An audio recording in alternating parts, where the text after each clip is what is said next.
আসসালামু আলাইকুম। তাহসান টেকের আজকের টিউটোরিয়ালে আপনাকে স্বাগতম। আজকে আমি আপনাদেরকে এমএস ওয়ার্ড অর্থাৎ মাইক্রোসফট অফিসের 2007 ভার্সনের দারুণ একটি ট্রিক্স শিখিয়ে দিব। এই যে আপনারা আমার স্ক্রিনে দেখতে পাচ্ছেন যে আমার উপরে এখানে রিবন নেই, অর্থাৎ আমি যখন হোম বাটনে ক্লিক করছি তখন আমাদের সবগুলো অপশন আসছে। ইনসার্টে ক্লিক করছি, ইনসার্টের সবগুলো অপশন আসতেছে।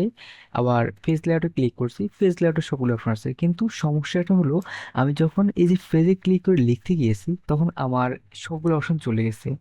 তো আমরা চাইলে কিন্তু এই অপশনটা খুব ইজিলি স্থায়ীভাবে এখানে সেট করে দিতে পারবো যে আমাদের আর এই উপরের অপশনগুলো যাবে না। এই যে আমি আপনাদেরকে দেখাচ্ছি কিভাবে আপনারা অপশনটা সেভ করবেন। এই জন্য আপনারা এই যে উপরে এখানে থাকা ছোট এই কর্নারটাতে ক্লিক করবেন।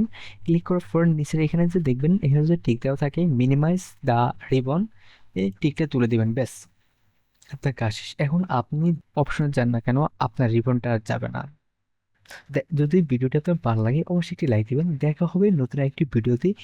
সে পর্যন্ত সুস্থ থাকবেন, ভালো থাকবেন, খুদা হাফেজ।